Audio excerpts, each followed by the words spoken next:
Hello guys, welcome back to my channel. இன்றைக்கி வந்து ஒரு டே ரொட்டீன் vlog பார்க்கலாம். ஸோ ஃபஸ்ட்டு மாவு இல்லை சுத்தமாக, சரி மாவு அரைச்சிக்கலான்னு சொல்லிட்டு நைட்டே வந்து உளுந்து அரிசி எல்லாத்தையும் ஊற வச்சுருந்தேன். ஆனால் வெந்தயத்தை ஊற வைக்க மறந்துட்டேன். சரின்னு சொல்லிட்டு பரவாயில்ல அப்படியே போட்டு கூட அரைச்சிக்கலாம், ஒன்றும் பிரச்சனை இல்லை அப்படின்னு சொல்லிட்டு அதையும் போட்டு அரைச்சிட்டு இருந்தேன். ஃபஸ்ட்டு மார்னிங் எழுந்ததையும் முதல்ல அந்த உளுந்தை தான் கருப்பு உளுந்து ஊற வச்சுருந்தேன். அதனால் தோல் எல்லாத்தையும் வாஷ் பண்ணி எடுத்துகிட்டு அதுக்கப்புறம் மார்னிங்னா ஈஸியாக இருக்கும் மாவு அரைக்க. ஏன்னா சைட் பை சைடு வேலையும் பார்த்துக்கலாம், மாவு அரைச்சிக்கலாம். ஸோ அந்த அளவுக்கு மாவு அரைச்சிட்டோம் அப்படின்ற அந்த ஒரு அலுப்பு தெரியாமல் இருக்கும். இதே ஈவினிங் வந்து அரைக்கிற மாதிரி பிளான் பண்ணோன்னா தனியாக நம்ம வந்து ஈவினிங் இதுக்குன்னு டைம் ஸ்பெண்ட் பண்ணி பண்ணணும். ஸோ பசங்களாம் இருக்கிறதுனால ஈவினிங் இதுக்காக ஸ்பெண்ட் பண்ண முடியாது. ஏன்னா ஈவினிங்கில் தான் ரொம்ப சேட்டெல்லாம் பண்ணுவாங்க. அதனால் சரின்னு சொல்லிட்டு காலையிலே அரைச்சி வச்சுக்கலான்ட்டு அதுதான் அரைச்சிட்டு இருந்தேன். ஃபஸ்ட்டு உளுந்து வந்து கொஞ்சம் கொஞ்சமாக தண்ணி தெளித்து நல்லா அரைச்சி எடுத்துட்டேன். அதுக்கப்புறம் அரிசியுமே போட்டு விட்டு வந்துட்டேன். அதுக்கப்புறம் சரி அந்த அரிசி அரைச்சிட்டு இருக்க கேப்பில் வந்து பசங்களுக்கு தலை சீவி விட்டுடலான்னு சொல்லி இதான் சீவிக்கிட்டு இருந்தேன். நான் வந்து மாவு வந்து 4:1 ரேஷியோவில் தான் வந்து ஊற வச்சுருப்பேன். அதாவது 4 படி அரிசினா 1 படி உளுந்து, அந்த ரேஷியோவில் தான் வந்து ஊற வைப்பேன்.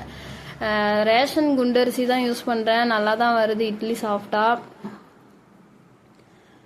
அதுக்கப்புறம் வந்து பார்த்தேன் தலை சீவிட்டு மாவும் வந்து மசிஞ்சிருந்துச்சு. சரின்னு சொல்லிட்டு அதையும் எடுத்து வலிச்சு வச்சுட்டு கையோட கையாக வந்து உப்பும் போட்டு கரைச்சி வச்சுட்டா இப்போல்லாம் வெயில் டைமுங்கிறதுனால ஒரு 4 ஹவர்ஸ்லேயே வந்து நல்லா புளிச்சு வந்துடுது. ஸோ அதுக்கப்புறம் இன்றைக்கி மார்னிங் பிரேக்ஃபாஸ்ட்டுக்கு வந்து என்னன்னா கோதுமை தோசையும் கொத்தமல்லி நேற்று வாங்கிட்டு வந்தது கொஞ்சம் இருந்துச்சு. சரி அது வீணாக போயிருன்னு சொல்லிட்டு கொத்தமல்லி சட்னி அரைச்சிடலாம் அப்படின்னு சொல்லி தான் ரெடி பண்ணிகிட்டு இருந்தேன். அதுக்கு வந்து ஒரு 4 வெங்காயம், 2 தக்காளி, ஒரு 4-5 பல் பூண்டு, ஒரு 4 வரமிளகாய் போட்டு கொஞ்சமாக உப்பு போட்டு வணக்கிட்டு அதுக்கப்புறமா லாஸ்ட்டாக கொத்தமல்லியும் போட்டு 2 கிளறிட்டா அவ்வளோதான். அதுக்கப்புறம் ஆற வச்சு அரைச்சிட வேண்டியதான். அதுக்குள்ளே நான் வந்து கோதுமை மாவுமே கரைச்சி வச்சுட்டேன். ஃபஸ்ட்டு வந்து 2 மிளகா மட்டும் போட்டு குழந்தைங்களுக்கு ஃபஸ்ட்டு அரைச்சி எடுத்து வச்சுப்பேன். ஏன்னா காரம் அதிகமாக சாப்பிட மாட்டாங்க, அதனால். அதுக்கப்புறம் எனக்குமே வந்து 2 மிளகா போட்டு அது அரைச்சி எடுத்துகிட்டு வந்துட்டேன். அவ்வளோதான். அதுக்கப்புறம் சைட் பை சைடு தோசையுமே ஊற்றிக்கிட்டு இருந்தேன். கோதுமை மாவில் கொஞ்சமாக அரிசி மாவு போட்டு ஊற்றுனா கொஞ்சம் வந்து அந்த ஒரு மாதிரி ரொம்ப கொலன்னு இல்லாமல் கொஞ்சம் மொறுமொறுன்னு இருக்க மாதிரி இருக்கும். நானும் அப்படி தான் வந்து அன்னைக்கு மாவு வந்து கலக்கி வச்சுருந்தேன். ஃபஸ்ட்டு வந்து நான் தான் தோசை ஊற்றி சாப்பிட்ருந்தேன். ஏன்னா பசங்க எல்லாமே வந்து இன்றைக்கி அவங்க தாத்தா பாட்டி கூட வந்து வயலுக்கு போயிருக்காங்க. சும்மா கொஞ்ச நேரம் போயிட்டு வந்துடுவாங்க. சரின்னு சொல்லிட்டு பாலுமே காய்ச்சி வச்சுட்டா அவங்க வந்ததையும் வந்து ஊற்றி கொடுத்து படுக்க வச்சுருவேன், கரெக்டாக இருக்கும் அப்படின்னு சொல்லிட்டு தோசையும் ஊற்றிட்டு பாலும் ஒரு சைடு கொதிச்சுட்டு இருந்துச்சு. அதுக்கப்புறம் சட்னிக்கு வந்து தாளித்து கொட்டிடலான்ட்டு கடுகு, உளுத்தம்பருப்பு, அதுக்கப்புறம் அந்த கொஞ்சம் பெருஞ்சீரகம் போட்டால் அந்த வாசம் வந்து சூப்பராக இருக்கும். அதனால் அது கருவேப்பிலை போட்டு தாளித்து கொட்டிட்டேன். அதுக்குள்ளே பசங்களுமே வந்துட்டாங்க. ஓரளவுக்கு ரொம்பலாம் டிஸ்டர்ப் பண்ண மாட்டாங்க. சம்டைம்ஸ் பசிக்குது இல்லை வேறு ஏதாவது வேணும் அப்படிங்கும் போது தான் வந்து கூடயே நின்றுட்டு அழுதுகிட்டே இருப்பாங்க. இல்லைனா மற்றபடி 2 பேரும் ஏதாவது ஒரு டாய்ஸோ இல்லை ஏதாவது அவங்களுக்கு பிடிச்ச மாதிரி இருந்துச்சுன்னா அதுங்களே வச்சு விளாண்டுட்ருக்கோம். நான் வந்து அப்பப்போ வந்து எட்டி பார்த்துட்டே இருப்பேன். ஏன்னா அன்னைக்கு கூட என்ன பண்ணிட்டாங்கன்னா மாவெல்லாம் கீழே கொட்டிட்டாங்க. ஸோ பார்த்துக்கிட்டே தான் வந்து சைட் பை சைடு வேலை வந்து பார்த்துட்டு இருந்தேன். அதுக்கப்புறம் நானும் சாப்பிட்டுட்டு பசங்களுக்குமே கொஞ்சம் ஊட்டி விட்டுட்டு இருந்தேன். சாப்பிடவே இல்லை, கொஞ்சம் வாங்கிட்டாங்க.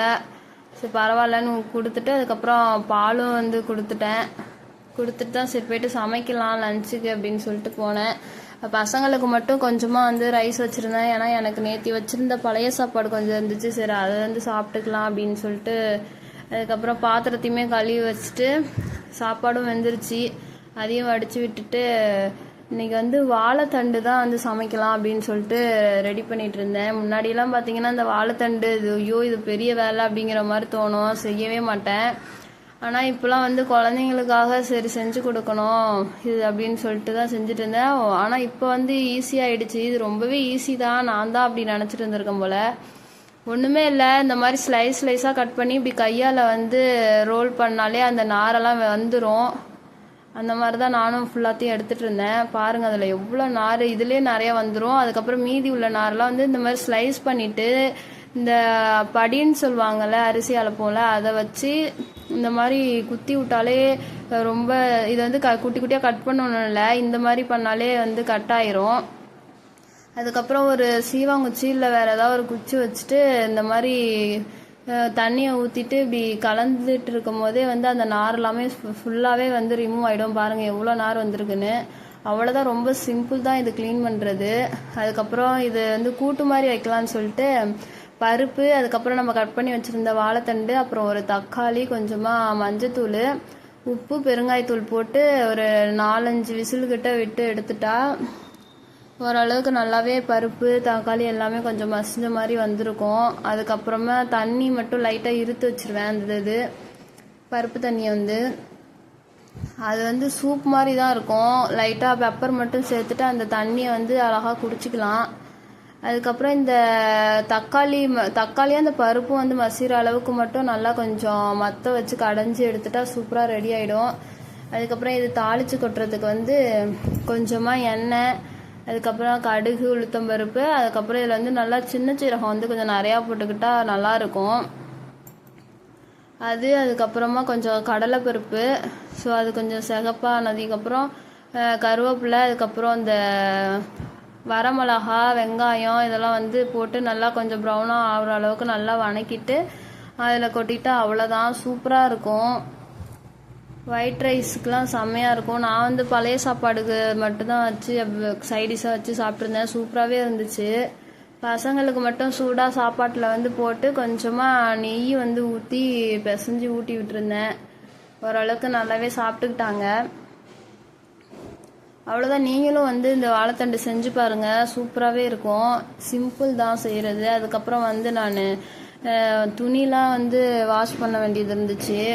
சரின்னு சொல்லிட்டு அதையும் வாஷ் பண்ணிவிட்டு பசங்களெல்லாம் குளிக்க வச்சுட்டு அதுக்கப்புறம் வந்து வீடு கூட்டலாம் அப்படின்னு சொல்லிட்டு வந்து பார்த்தா அவ்வளோ குப்பை இருந்துச்சு. சரின்ட்டு வீடும் வந்து கூட்டி விட்டுட்டு இருந்தேன்.